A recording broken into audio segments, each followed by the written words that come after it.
Breaking news చూస్తున్నాం. YCP అగ్రనేతల్లో ఒకరైన MP Vijayasai Reddy సంచలన నిర్ణయం తీసుకున్నారు. రాజకీయాలకు ఆయన గుడ్ బై చెప్పారు. ఈ మేరకు స్వయంగా ట్వీట్ చేశారు ఆయన.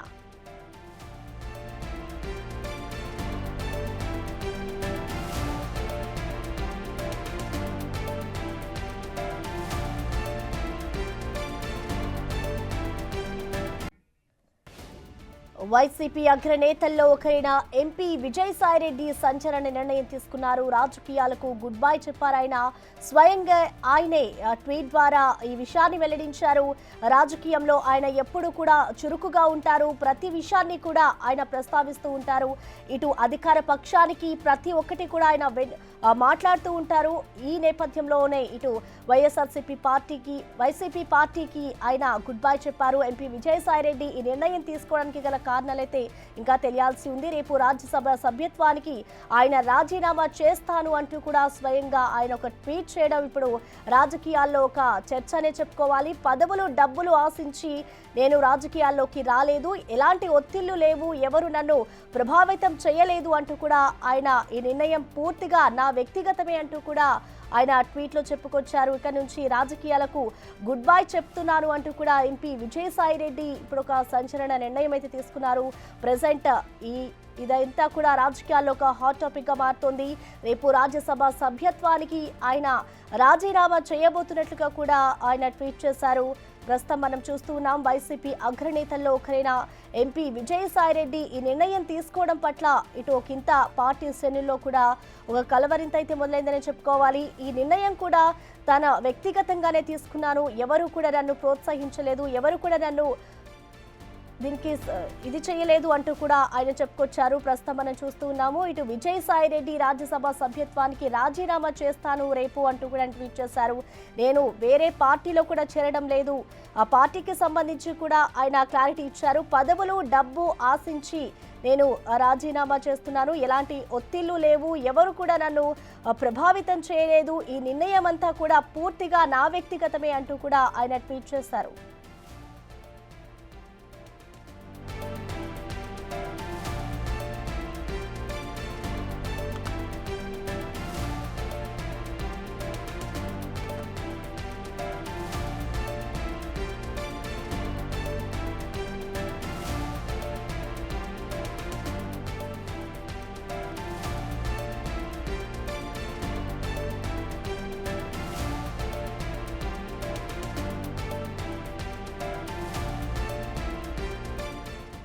విజయసాయిరెడ్డి రాజీనామాకి సంబంధించిన కంప్లీట్ డీటెయిల్స్ ని మా ఎగ్జిక్యూటివ్ ఎడిటర్ అశోక్ లైవ్ అందిస్తారు. అశోక్, మనం చూస్తున్నాం ఇటు వైసీపీ పార్టీకి కీలక నేతగా ఉన్న ఇటు విజయసాయిరెడ్డి అయితే రాజకీయానికి ఇంకా పూర్తిగా గుడ్ బై చెప్పేశారు. ఆయన అసలు ఎందుకు ఈ నిర్ణయం తీసుకున్నారనుకోవచ్చు, అసలు కారణాలు ఏంటి అశోక్? ఆంధ్రప్రదేశ్ రాజకీయాల్లో ఊహించని పరిణామం. వైఎస్ఆర్ కాంగ్రెస్ పార్టీలో అయితే హఠాత్ పరిణామం. ఎవ్వరూ కూడా ఎక్స్పెక్ట్ చేయలేదు విజయసాయిరెడ్డి రాజకీయాల నుంచి తప్పుకుంటారని. ఎందుకంటే వైఎస్ఆర్ కాంగ్రెస్ పార్టీలో అత్యంత కీలకమైన నేత. ఒక విధంగా చెప్పాలి అంటే జగన్మోహన్ రెడ్డి తర్వాత రెండో స్థానం విజయసాయిరెడ్డి అని చెప్తూ ఉంటారు. అంతేకాకుండా కేసుల్లో కూడా సిబిఐ కేసుల్లో కూడా ఆయన రెండో స్థానమే. అందుకని తెలుగుదేశం పార్టీ వాళ్ళు, బీజేపీ వాళ్ళు ఆయనకు పెట్టిన నిక్నేమ్ ఏంటంటే A2 అని, అంటే అక్యూజ్డ్ నెంబర్ 2ని A2గా పిలుస్తూ ఉంటారు. అలాగే వైఎస్ఆర్ కాంగ్రెస్ పార్టీలో కూడా ఆయన కీలకమైన నేత నంబర్ 2గానే పిలుస్తూ ఉంటారు. అలాంటి ముఖ్యమైన నేత ఇలాంటి ఊహించని సంచలనమైన నిర్ణయం తీసుకోవడం వైఎస్ఆర్ కాంగ్రెస్ పార్టీకి కోలుకోలేని దెబ్బని చూడాల్సి ఉంటుంది. ఎందుకంటే రీసెంట్గా జరిగిన ఎన్నికల్లో 11 సీట్లకు మాత్రమే పరిమితమైన వైఎస్ఆర్ కాంగ్రెస్ పార్టీ పూర్తిగా డేలా పడిపోయింది. ఇలాంటి సందర్భంలో ఒక్కొక్క నేత జారిపోతూ ఉన్నారు. చాలామంది మంత్రులుగా పనిచేసిన వాళ్ళు, ఎమ్మెల్యేలుగా పనిచేసిన వాళ్ళు, ఇతర ముఖ్యమైన కార్పొరేషన్ పోస్టుల్లో పనిచేసిన వాళ్ళు సైతం పార్టీని వీడి వేరే పార్టీలకు వెళ్ళిపోతున్నారు. కొంతమంది తెలుగుదేశం పార్టీకి, కొంతమందికి బీజేపీకి వెళ్ళిపోతున్నారు. కానీ ఇంతమంది వెళ్ళినా కూడా నష్టమేమి లేదని జగన్మోహన్ రెడ్డి చెప్పుకుంటూ తన పార్టీని కాపాడుకునే ప్రయత్నం చేస్తున్న సందర్భంలో ఏకంగా జగన్మోహన్ రెడ్డికి అత్యంత సన్నిహితుడు, జగన్మోహన్ రెడ్డి మీద ఉన్న 13 సిబిఐ కేసుల్లో సహనిందితుడిగా ఉండి చెంచులగూడ జైల్లో దాదాపు 16 నెలల పాటు జగన్తో పాటు జైల్లో ఉండొచ్చిన విజయసాయిరెడ్డి ఇప్పుడు ఆ పార్టీని వదిలిపెట్టి వెళ్ళటం, అసలు వైఎస్ఆర్ కాంగ్రెస్ పార్టీని, జగన్ని, విజయసాయిరెడ్డిని విడదీసి ఎక్కడా కూడా చూడలేము. ఎందుకంటే జగన్, విజయసాయిరెడ్డి, వైఎస్ఆర్ కాంగ్రెస్ పార్టీ అన్నట్టుగానే చూస్తూ ఉంటారు. అలాంటి విజయసాయిరెడ్డి ఇప్పుడు పార్టీ వీడటం, రాజకీయాల నుంచి పూర్తిగా తప్పుకోవటం, అసలు పూర్తిగా ఇక పైన భవిష్యత్తులో రాజకీయాల్లో ఏ పార్టీలో కూడా చేరబోనని ప్రకటించడం. అంతేకాకుండా ఇంకా ఆయన రాజ్యసభ సభ్యత్వం 3 ఏళ్లకు పైగా ఉన్నట్టుంది. సో అయినా కూడా రాజ్యసభ సభ్యత్వాన్ని కూడా రాజీనామా చేయటం, ఇదంతా కూడా ఊహించని ఒక హఠాత్ పరిణామం కింద చూడాల్సి ఉంటుంది. ఆయన కొద్దిసేపటి క్రితం ట్విట్టర్లో పెట్టే వరకు కూడా, ఎక్స్ అకౌంట్లో ఆయన ఈ పోస్ట్ పెట్టే వరకు ఎవరు కూడా ఊహించలా. ఆయన కొద్దిసేపటి క్రితం అసలు కనీసం ఎక్స్పెక్ట్ చేయాల. వైఎస్ఆర్ కాంగ్రెస్ పార్టీలో కూడా కనీసం డిస్కషన్ జరగల. ఎందుకంటే కనీసం ముందుగా ఫెయిలర్స్ అందుతూ ఉంటాయి, సహజంగా లీకులు అందుతూ ఉంటాయి. కనీసం ఆయన ఉన్న మూడ్ను బట్టి ఆయన వెళ్ళిపోయే అవకాశం ఉందనో లేకపోతే ఇబ్బంది పడుతున్నానో రకరకాల చర్చలు జరుగుతుంటాయి. అలాంటివి కూడా వైఎస్ఆర్ కాంగ్రెస్ పార్టీలు ఎక్కడా లేవు. సడన్గా ఆయన ఈ నిర్ణయం అనేది తీసుకున్నారు. సరే, లోపల ఏం జరిగింది, పార్టీలో అంతర్గతంగా ఏం జరిగింది, ఓటమి తర్వాత ఏం జరిగింది, ఓటమికి ముందు ఏం జరిగింది, ఇవన్నీ కూడా బేరీజు వేసుకుంటూ ఉంటే వైఎస్ఆర్ కాంగ్రెస్ పార్టీలో విజయసాయిరెడ్డి చాలా ఇబ్బందులు పడ్డాడనేది దీన్ని బట్టి స్పష్టంగా అర్థమవుతుంది. ఆయన కొద్దిసేపటి క్రితం ఎక్స్లో పెట్టిన ట్వీట్లో ఉన్న సారాంశం ఒకసారి చూద్దాం. రాజకీయాల నుంచి తప్పుకుంటున్నాను స్పష్టంగా చెప్పేశారు. మొదటి లైన్లోనే ఎక్కడ ఉపోద్ఘాతాలు లాంటివి ఏమీ లేకుండా రాజకీయాల నుంచి తప్పుకుంటూ ఉన్నాను. రాజ్యసభ సభ్యత్వానికి రేపు 25వ తారీఖున రాజీనామా చేస్తూ ఉన్నాను. అంటే రేపు 25వ తేదీ రాజ్యసభ సభ్యత్వానికి కూడా రాజీనామా చేస్తున్నాను. ఏ రాజకీయ పార్టీలోనూ చేరటం లేదు. వేరే పదవులో, ప్రయోజనాలు లేక డబ్బులు ఆశించి రాజీనామా చేయటం లేదు. ఈ నిర్ణయం పూర్తిగా నా వ్యక్తిగతం. ఎలాంటి ఒత్తిళ్లు లేవు, ఎవరూ ప్రభావితం చేయలేదు. 4 దశాబ్దాలుగా 3 తరాలుగా నన్ను నమ్మి ఆదరించిన వైఎస్ కుటుంబానికి రుణపడి ఉన్నాను. 2 సార్లు రాజ్యసభ సభ్యుడిగా అవకాశం ఇచ్చిన జగన్ గారికి, నన్ను ఇంతటి ఉన్నత స్థాయికి తీసుకెళ్లిన భారతమ్మ గారికి సదా కృతజ్ఞుని.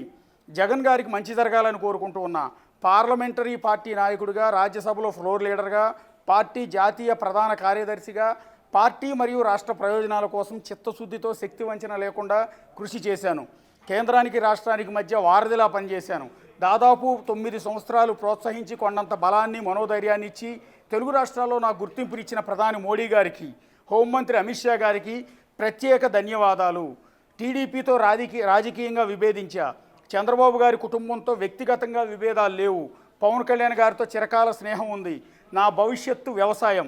సుదీర్ఘ రాజకీయ ప్రయాణంలో ఆదరించిన నా రాష్ట్ర ప్రజలకు, మిత్రులకు, సహచరులకు, పార్టీ కార్యకర్తలకి ప్రతి ఒక్కరికి పేరు పేరున హృదయపూర్వక కృతజ్ఞతలు తెలియజేసుకుంటున్నాను. ఇందులో కీ పాయింట్ ఏంటంటే రాజీనామా చేయటం, రాజ్యసభ సభ్యత్వానికి రాజీనామా చేయటం, పార్టీ నుంచి బయటకు వెళ్ళిపోవటం, వేరే పార్టీలో చేరాలంటాం, ఇదంతా కూడా ఓకే రొటీనే. కానీ ఇందులో ట్విస్ట్ ఏంటంటే పార్లమెంటరీ పార్టీ నాయకుడిగా, రాజ్యసభలో ఫ్లోర్ లీడర్గా, పార్టీ జాతీయ ప్రధాన కార్యదర్శిగా, పార్టీ మరియు రాష్ట్ర ప్రయోజనాల కోసం చిత్తశుద్ధితో శక్తి వంచన లేకుండా పనిచేశాను. ఆయన పనిచేసిందని చెప్పుకోవడం తప్పేం లేదు.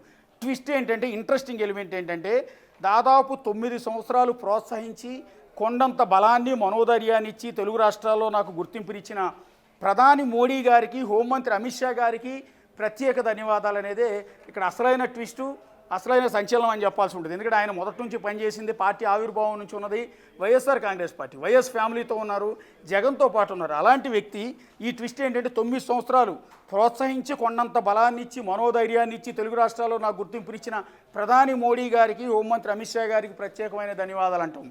అంటే బేసిక్గా ఆయన ఉన్న పార్టీ వేరు, బీజేపీ నేషనల్ పార్టీ. ఈ 2 పార్టీలకి సంబంధాలు కూడా లేవు. ఓకే, పైపైన మద్దతు ఇస్తే ఇచ్చి ఉండొచ్చు ఏదైనా బిల్లుల విషయాల్లో, అంతేగాని అది అపోజిషన్. ఆ పార్టీ వేరు, ఈ పార్టీ వేరు. అలాంటిది మోడీకి, అమిత్ షాకి ధన్యవాదాలు చెప్పడం ద్వారా ఏ సిగ్నల్ ఇవ్వాలనుకుంటున్నారు?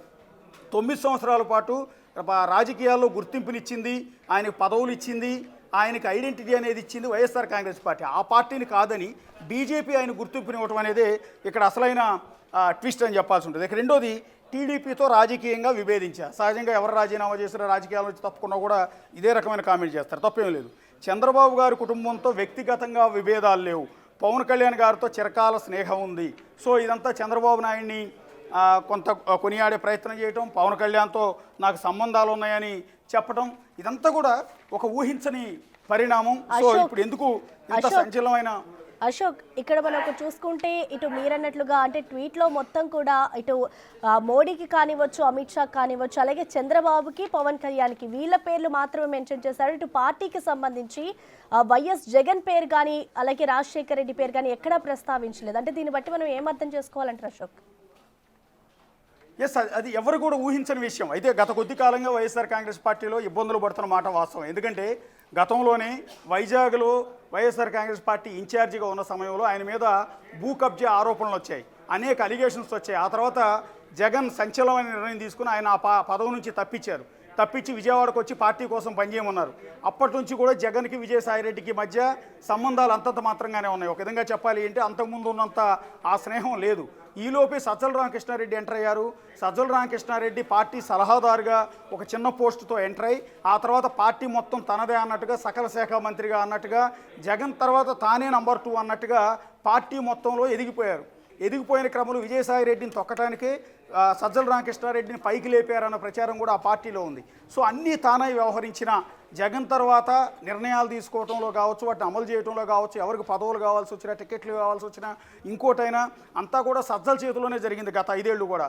అలాంటిది విజయసాయిరెడ్డి జీరోగానే ఉండిపోయారు. ఒక విధంగా చెప్పాలంటే పార్టీతో అంటీ ముట్టనట్టుగానే ఉండిపోయారు. ఆ తర్వాతే ఆయనతో ఎండోమెంట్ కమిషనర్ శాంతితో సంబంధాల విషయంలో కొంత వివాదం చెలరేగటం, దాని నుంచి బయటపడే ప్రయత్నం చేయటం, ఆ తర్వాత రకరకాల అలిగేషన్స్ ఆయన మీద వచ్చాయి. ఆయన అరవిందో కంపెనీకి సంబంధించిన శరత్చంద్రారెడ్డి సోదరుడు, విజయసాయిరెడ్డికి స్వయాన అల్లుడు. ఈ నేపథ్యంలో లిక్కర్ కేసులో శరత్చంద్రారెడ్డి అరెస్ట్ కావటం, అది కూడా విజయసాయిరెడ్డికి మెడకు చుట్టుకోవటం, ఆ తర్వాత ఆంధ్రప్రదేశ్లో జరిగిన అనేక అవినీతి అక్రమ కేసులో విజయసాయిరెడ్డి పేరు పదే రావటం, ఆ సందర్భంలో కూడా వైఎస్ఆర్ కాంగ్రెస్ పార్టీ ఆయనకు అండగా ఉన్నట్టు ఎక్కడ కూడా లేదు. ఫర్ ఎగ్జాంపుల్ ఎండోమెంట్ కమిషనర్ వ్యవహారంలో కూడా ఎక్కడ పార్టీ ఆయన వైపు అండగా నిలబడాలి, ఆయన తరపున ఎవరు కూడా మాట్లాడాల. వీటన్నిటి నేపథ్యంలో ఆయన మనసు బాగా ఇబ్బంది పడినట్టుగానే, అందుకని పార్టీకి అంటిముట్టినట్టుగానే ఆయన వ్యవహరిస్తూ వస్తున్నారు. ఇక అంతేకాకుండా తారకరత్న ఎన్టీఆర్ ఫ్యామిలీకి సంబంధించిన ఎన్టీఆర్ మనవడు తారకరత్న చనిపోయిన సందర్భంలో విజయసాయిరెడ్డి అన్నీ తానై అక్కడ వ్యవహారం అంతా కూడా చక్కబెట్టే ప్రయత్నం చేశారు. ఎన్టీఆర్ ఫ్యామిలీ కంటే కూడా విజయసాయిరెడ్డి తారకరత్న ఇంట్లో ఉండి కార్యక్రమం అంతా కూడా చేశారు. ఎందుకంటే ఆ విజయసాయిరెడ్డికి తారకరత్న భార్యకి దగ్గర బంధుత్వం ఉన్న నేపథ్యంలో ఆయన దగ్గరుండి కార్యక్రమం అంతా చేశారు. అదే సందర్భంలో తారకరత్న చనిపోయినప్పుడు అక్కడికి వచ్చిన చంద్రబాబు నాయుడుతో కావచ్చు, లోకేష్తో కావచ్చు, విజయసాయిరెడ్డి సన్నిహితంగా ఉండటం, చంద్రబాబు నాయుడు విజయసాయిరెడ్డి పక్కపక్కనే సోఫాలో కూర్చుని ఉండటం, వీటన్నిటి నేపథ్యంలో పార్టీలో వైఎస్ఆర్ కాంగ్రెస్ పార్టీలో విపరీతమైన చర్చ జరిగింది. ఎలా అంటే మనకి శత్రువుగా భావించే తెలుగుదేశం పార్టీ వాళ్ళతో, చంద్రబాబు నాయుడుతో విజయసాయిరెడ్డి అంత చనువుగా ఎలా ఉంటాడు, ఎలా కూర్చుంటాడు అన్న చర్చ జరిగింది. అప్పటి నుంచే గ్యాప్ వచ్చిందన్న ప్రచారం కూడా ఉంది. ఎప్పుడైతే విజయసాయిరెడ్డి చంద్రబాబుతో పక్కన కూర్చుని గుసగుసలాడారో, వీళ్ళిద్దరూ కలిసి ఒక ప్రెస్ మీట్ పెట్టారో, ఈ పెట్టిన నేపథ్యంలో జగన్తో ఆయనకున్న లింకులు తెగిపోయి అప్పటి నుంచి ఆయన పార్టీకి దూరం చేశారన్న ప్రచారం. దీనికి తోడు ఆయన వైజాగ్లో ఆయన మీద వచ్చిన అలిగేషన్స్ కావచ్చు, ఇలాంటి ఎండోమెంట్ కమిషనర్తో సంబంధాల విషయంలో వచ్చిన ఆరోపణలు కావచ్చు, ఇలాంటి అన్ని అంశాల్లో కూడా వైఎస్ఆర్ కాంగ్రెస్ పార్టీ ఆయన వెంట నిలవలేదు, ఆయనకు మద్దతు ఇవ్వలేదు, ఆయనకు సాయం చేసే ప్రయత్నం చేయలేదు, ఒంటరిగానే పోరాటం చేశారు. అప్పటి నుంచి పార్టీతో గ్యాప్ రావటం, అంతకుమించి విజయసాయిరెడ్డి ఎప్పుడైతే డౌన్ అవుతూ వస్తూ ఉన్నారో ఆ నంబర్ 2 స్థానాన్ని సజ్జల రామకృష్ణారెడ్డి బలవంతంగా లాక్కున్నారన్న ప్రచారం కూడా ఉంది. అందుకని జగన్ తర్వాత అన్నీ తానై సజ్జల రామకృష్ణారెడ్డి వ్యవహరించడం, విజయసాయిరెడ్డి పూర్తిగా పక్కన పెట్టేయడం, ఆయన పట్టించుకోకపోవడంతో ఆయన ఈ నిర్ణయం తీసుకున్నట్టుగా తెలుస్తుంది. ఈ మధ్యకాలంలో జగన్ని విజయసాయిరెడ్డి కలిసిన సందర్భాలు కూడా లేవు. అలాగే తన రిజిగ్నేషన్ ఇచ్చిన ఈ సందర్భంలో కూడా ఆయన జగన్ పెద్దగా కొనియాళ్ళ, కేవలం వైఎస్ కుటుంబంతో సన్నిహిత సంబంధాలు ఉన్నాయని చెప్పారు. బేసిక్గా విజయసాయిరెడ్డి ప్రస్థానం కూడా చెప్పుకోవాలి.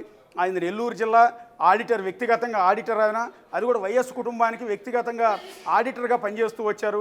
సాక్షి ఛానల్ పెట్టినప్పుడు, సాక్షి పేపర్ పెట్టినప్పుడు కూడా దాని ఎంటైర్ వ్యవహారాలన్నీ కూడా మొదట్లో విజయసాయిరెడ్డి చూసేవారంటే ఫైనాన్షియల్ వ్యవహారాలన్నీ కూడా.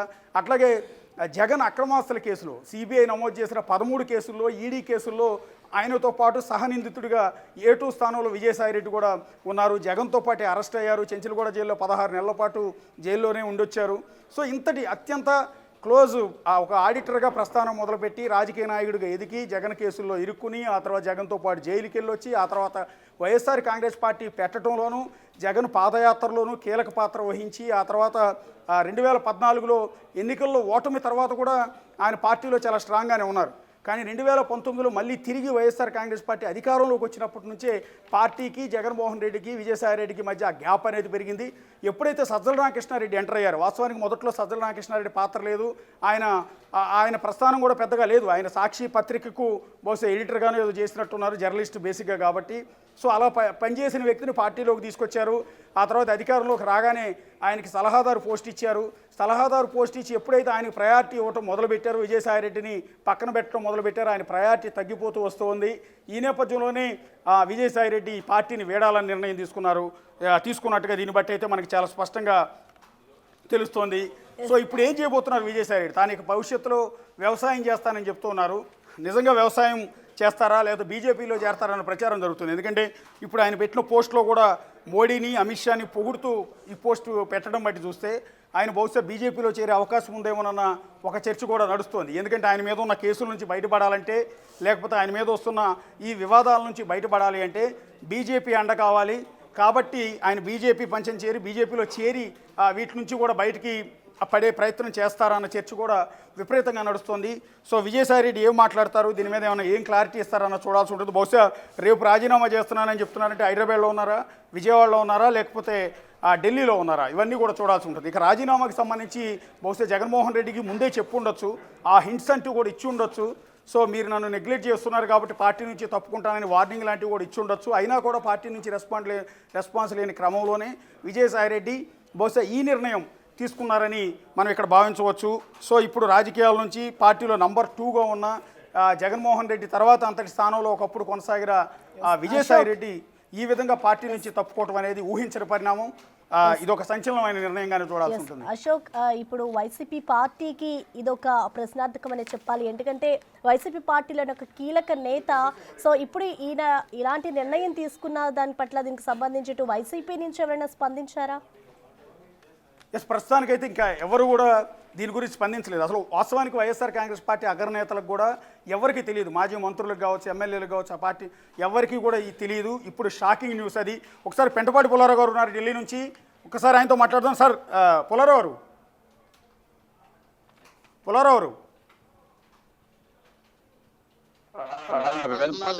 చెప్పండి. సరే, ఎక్స్పెక్ట్ చేశారా ఇది అసలు ఈ పరిణామం విజయసాయి రెడ్డి వైఎస్ఆర్ కాంగ్రెస్ పార్టీని వీడే అవకాశం ఉంటుందని మీరు ఎప్పుడన్నా? ఎక్స్పెక్ట్ చేయలేదు. ఎందుకంటే చాలా దగ్గర, చాలా ఇంపార్టెంట్ లీడరు, చాలా కీ రోల్ ప్లే చేశాడు. పార్టీ అధికారం రాకముందు నుంచి 2016 నుంచి ఆయన కీ రోల్ ప్లే చేశాడు. సో అది రాజకీయంలో ఓట్లు వస్తాయి లేదు కానీ మంచి స్ట్రాటజిస్ట్, కష్టపడ్డాడు. పార్టీకి అన్నీ ఉన్నాయి కదా, అందరికి తెలిసిన విషయమే కదా, దాదాపు 8 సంవత్సరాలు. సో ఇది కొంచెం షాక్గా ఉన్నది అందరికీ. సడన్గా వచ్చింది ఏంటి రెసిగ్నేషన్, కారణాలు ఏంటో మన తెలుస్తాయి. But it is a big surprise, విశేషమైన సర్ప్రైజ్ అది పాలిటిక్స్లో. ఏంటి నెక్స్ట్ స్టెప్ అంటే ఎందుకు అనుకుంటున్నారు సార్? అంటే మీకున్న పరిజ్ఞానం, మీకున్న ఎక్స్పీరియన్స్తో అసలు ఎందుకు తప్పుకొని ఉండొచ్చు అనుకుంటున్నారండి? అంటే ఆయనకి ఇప్పుడు పాలిటిక్స్లో ఎలాగో ఇంకో 2-3 years టర్మ్ ఉన్నది, అది అయిపోవటం చూసుకోవాలా. ఇప్పుడు రెసిగ్నేషన్ ఇస్తారు, ఏమన్నా ఫ్యూచర్ నాకేం పాలిటిక్స్, నేనేం పార్టీ జాయిన్ అవ్వట్లేదు అన్నాడు. సో మెల్లిగా తెలుస్తుంది. అంటే రేపు ఇవాళ రెసిగ్నేషన్ ఇవ్వగానే రేపు ఏదో కొత్త పార్టీలోకి చేరిపోయేదని ఏం అవసరం లేదు కదా. ఆలోచించుకుని ఏమన్నా పాలిటిక్స్లో ఉంటారా, తగ్గిపోయారా, ఇంకో ఆల్టర్నేటివ్ చూసుకుంటారా, మెల్లిగా తెలుస్తుంది. కానీ అందరికీ ఇది కొంచెం సర్ప్రైజ్గా ఉన్నది న్యాచురల్గా. ఎందుకంటే ఆయన key leader, important leader, Jaganmohan Reddy గారికి పెద్ద అడ్వైజరు, నేషనల్ పాలిటిక్స్లో బాగా కనపడే వ్యక్తి, కన్స్పిక్యూస్ వ్యక్తి. ఢిల్లీలో వైఎస్ఆర్సీపీ తరఫున 2016-17 నుంచి. సో ఇవన్నీ ఎంత తప్పకుండా అందరూ సర్ప్రైజ్ అవి ఉంటారు. ఎందుకంటే ఎవరు ఎక్స్పెక్ట్ చేయరు. ఓడిపోయారు కానీ ఆయనకి ఇంకా రాజ్యసభ 3 సంవత్సరాల టర్మ్ ఉన్నది, అలాగే వెళ్ళిపోతూ ఉండొచ్చు. కానీ ఈ స్టెప్ ఎందుకు తీసుకున్నారు? ఆయన ఏమైనా పర్సనల్ రీజన్స్గా లేకపోతే ఇంకో కారణాలు మెల్లిగా బయటకు వస్తాయి. బట్ ఇవాళ మాత్రం ఆశ్చర్యమైన విషయం సడన్గా వచ్చింది. అంటే గత కొద్ది కాలంగా వైఎస్ఆర్ కాంగ్రెస్ పార్టీలో జరుగుతున్న పరిణామాలు అంటే సజ్జల రామకృష్ణారెడ్డిని నంబర్ 2 స్థానంలో పెట్టడం, సకల శాఖ మంత్రిగా సజ్జల రామకృష్ణారెడ్డి జగన్ తర్వాత అన్ని వ్యవహారాలు ఆయనే చూడటం, ఆ నేపథ్యంలో విజయసాయిరెడ్డిని పక్కన పెట్టారన్న ప్రచారం, దాని కారణంగానే ఆయన పార్టీతో అంటిముట్టినట్టుగా ఉంటున్నారు. ఈ నిర్ణయం తీసుకోవాల్సి వచ్చిందన్న అనుకోవచ్చా? అది నేను అనుకోవట్లేదు. ఎందుకంటే ఆయన పెద్ద పార్టీ అఫేర్స్లో అంత డీప్గా ఉన్నారా, అంత అమరావతిలో ఉండి చేసేవారు కాదు కదా. ఆయన ఢిల్లీ వ్యవహారం చూసుకునేవారు. ఢిల్లీలో ఎక్కువ ఆయన రాజ్యసభగా చైర్మన్గా ఒక కమిటీకి ఉన్నారు. సో అది నేను కారణం అనుకోవట్లేదు. ఎందుకంటే ఆయన అంత డీప్గా పాలిటిక్స్లో లేరు కదా. దగ్గరగా ఉండుంటే ఉండొచ్చు జగన్ గారికి, కానీ డీప్గా రోజు విషయాలు పాలిటీషియన్స్ రాష్ట్రం అంతా డీల్ చేయటం సజ్జల్ గారి లాగా అదేం లేదు కదా ఆయన. అందువల్ల దాంట్లో క్లాష్ ఎందుకు వస్తుంది? ఢిల్లీ అంటే పాలిటిక్స్, ఢిల్లీ వ్యవహారం చూసేవాడు ఆయన. అంతవరకు మనకు అర్థం అవ్వేది. అంటే వైఎస్ఆర్ కాంగ్రెస్ పార్టీ అధికారంలో ఉన్నప్పుడు విజయసాయి రెడ్డి టార్గెట్గా తెలుగుదేశం పార్టీ ప్రతిసారి కూడా కోచింగ్ చేస్తూ ఉండేది. అనేక వివాదాలు ఆయన మీద ఉన్నాయి. పార్టీ ఓడిపోయిన తర్వాత కూడా జగన్మోహన్ రెడ్డి కంటే కూడా ఎక్కువ విజయసాయి రెడ్డి మీద అలిగేషన్స్ వచ్చాయి. ఫర్ ఎగ్జాంపుల్ కాకినాడ పోర్ట్ ఉంది. కాకినాడ పోర్టుని విజయసాయి రెడ్డే బెదిరించి ఆయన కేవీ రావు గారి దగ్గర నుంచి షేర్లన్నింటినీ కూడా అరబిందో వాళ్ళకి బదలాయించారు. ఇందులో కుట్రంతా కూడా విజయసాయి రెడ్డి అన్న అలిగేషన్ రీసెంట్గా వచ్చింది. ఆయన మీద కేసు కూడా ఫైల్ అయింది. అట్లాగే ఆ హీరోయిన్ జత్వానీ కేసులో కూడా బహుశా వీళ్ళ మీద కేసులు ఫైల్ అయినట్టున్నాయి. ఇక రీసెంట్గా ఒక ఎండోమెంట్ కమిషనర్తో, ఒక మహిళతో ఆయనకి ఏదో సంబంధాలు ఉంటే రకరకాల రచ్చంతా కూడా జరిగింది. అందులో నిజాలు ఏమున్నాయో తెలియదు కానీ వరుస అలిగేషన్స్ కూడా ఇందుకు రాజకీయాల నుంచి తప్పుకుంటా కారణం అనుకోవచ్చా? అది మన తెలుగు రాష్ట్రాల్లో ఇది కొత్త. రాజకీయ నాయకులు ఒకళ్ళ మీద ఒకళ్ళు ఎలాంటి కేసులు పెట్టుకుంటున్నారు, ఎలా తిట్టుకుంటున్నారు కొత్త కాదు కదా. అందరూ ఈ 2014 నుంచి టూ మచ్ అయిపోయింది కదా. 2 తెలుగు రాష్ట్రాల్లో, తెలంగాణ ఏంటి, ఆంధ్ర ఏంటి, అన్ని రకాల అలిగేషన్స్ తిట్టుకోవటం ఓపెన్గా చేస్తున్నారు కదా. మరి ఎటు చేస్తున్నారు? చిన్న రాష్ట్రాలు అయిపోయినాయి అని కాంపిటీషన్ పెరిగిన. సో దాని గురించి పెద్ద నేను ఆలోచించట్లేదు. ఆయన రిజైన్ చేశారు 9-10 సంవత్సరాలు రాజ్యసభ తర్వాత. ఇంకా టర్మ్ ఉన్నది. ఇది ఒక పెద్ద నిర్ణయం, తప్పకుండా పెద్ద నిర్ణయం, చిన్న నిర్ణయం కాదు. అలా సైలెంట్గా కూర్చుంటే రాజ్యసభలో 3 సంవత్సరాలు కూర్చోవచ్చు. అది కూర్చోలేదు. సో ఈ ఒత్తిడికా, లేకపోతే ఆయనకు తీసుకొచ్చా, లేకపోతే నేను రాజకీయం నుంచి దూరంగా ఉంటా అన్నట్టుగా ఉన్నట్టుగా ఆయనకి ఆ ఛాన్స్ ఇవ్వాలి. ఎక్స్ప్లెయిన్ చేసుకోవడానికి ఆయనకి ఆ ఛాన్స్ ఇవ్వాలి కదా. ఎన్నో ఊహలు, 1,00,000 ఊహలు మనం చెప్పొచ్చు. నేను 20-30 ఊహలు చెప్పొచ్చు. ఊహ అవుతాయి. అవును. 20 reasons చెప్పొచ్చు. 1, 2, 3, 4, 5, 6 చెప్పొచ్చు. అవి ఊహలు అవుతాయి. ఊహలు మరి బేసిస్ ఉండాలి కదా. దాని కొద్దిగా బేసిస్ ఉండాలి కదా. ఎన్నో ఊహలు కరెక్ట్ కాదు మనం డిస్కస్ చేసే టైంలో. అది ఇంకా ఫ్యాక్ట్స్ కొన్ని బయటికి రావాలి. ఎస్, మీరు అన్నట్టుగా రెసిగ్నేషన్ చాలా పెద్ద షాక్ ఇది. ఎందుకంటే ఆయన ఒక కీ లీడర్ వైఎస్ఆర్సీపీకి. ఎందుకు రిజైన్ చేశారు టర్మ్ ఉండగా? ఆ ప్రశ్న అందరూ ఆలోచిస్తారు. కానీ ఆంధ్రప్రదేశ్, తెలంగాణలో ఎక్కువ ఒకళ్ళ మీద ఒకళ్ళు ఈ కేసులు, తిట్టుకోటాలు, వైలెన్స్ భారతదేశంలో ఎక్కడా లేదు ఇలాగా. అలా తయారైపోయింది. మీరు ఏ రాష్ట్రం చూసుకున్నా. సో దానికి నేను పెద్ద ఇంపార్టెన్స్ ఇవ్వట్లేదు. ఏదో పెట్టారు, అది ఎలా చేశారు అంటే మరి పెట్టారు, తీసేస్తారు కూడా కదా అవసరం వస్తే. సో అందువల్ల కొంచెం మీరు ఓపిక్గా 1 or 2 days తర్వాత, 3-4 days తర్వాత మనకి ఏమైనా కారణాలు ఉన్నాయా, లోతు కారణాలు, అది బయటకు వస్తాయి. సార్, అంటే జగన్మోహన్ రెడ్డితో పాటు సిబిఐ కేసుల్లో సహనిందితుడిగా ఉన్నారు, A2గా ఉన్నాడు ఆయన. ఆయనతో పాటు 16 నెలల పాటు జైల్లో కూడా ఉండొచ్చాడు. అలాంటి వ్యక్తి వాళ్ళ పార్టీని వీడి బయటికి వెళ్ళిపోతున్నాడు అంటే ఆ పార్టీకి నష్టం జరిగే అవకాశం ఉంటుందంటారా? తప్పకుండా. ఆయన ఒక మంచి స్ట్రాటజిస్ట్ అని నేను ముందల నుంచి అన్నాను కదా. మంచి మేధావి, మంచి కాంట్రిబ్యూషన్ చేస్తాడు పార్టీకి, చేశాడు. అందుకనే అంత క్లోజ్గా జగన్మోహన్ రెడ్డి గారికి ఉన్నారు. అవన్నీ ఉన్నాయి కదా. ఆయన మీద కూడా తెలుగుదేశం టార్గెట్ చేశారంటే ఈయన ఇంపార్టెన్స్, ఈయన కీ రోల్ తెలిసి. అంటే ఈయన పార్టీ రోజు విషయాలు కాదు, జనరల్గా ఓవరాల్గా ఢిల్లీ సంబంధాలు అలాంటివి చూసేవారు కదా. ఆయన ఢిల్లీకి పార్లమెంటరీ పార్టీ లీడర్గా ఉన్నాడు. సో తప్పకుండా పార్టీకి నష్టమే కదా. ఒక లీడర్ వెళ్ళిపోతే ఎందుకు వెళ్ళిపోయాడు అనుకుంటారు. అందువల్ల అది మనం ఆలోచించాలి. Yes sir, thank you Pullarao garu. Yes, అది వైఎస్ఆర్ కాంగ్రెస్ పార్టీకి అయితే చాలా పెద్ద దెబ్బ తగిలినట్టుగానే భావిస్తూ ఉన్నారు. పుల్లారావు గారు కూడా అదే చెప్తూ ఉన్నారు. కానీ షాకింగ్ నిర్ణయం. ఎందుకు ఈ నిర్ణయాలు తీసుకున్నారు? పుల్లారావు గారు చెప్పినట్టు మనం రకరకాలు ఊహించుకోవచ్చు. పార్టీలో అసంతృప్తిగా ఉన్నారనో, పార్టీ పక్కన పెట్టిందనో, జగన్ ప్రయారిటీ ఇవ్వట్లేదనో, సజ్జల రామకృష్ణారెడ్డి పైకి లేపారనో, లేకపోతే వరుస అలిగేషన్స్ ఇట్లా రకరకాలుగా ఊహించుకోవచ్చు. అన్నీ కూడా నిజం కాకపోవచ్చు. మనం ఇక్కడ రకరకాల విశ్లేషణలు చేయొచ్చు. కానీ అసలు కారణం అది అయ్యి ఉండకపోవచ్చు.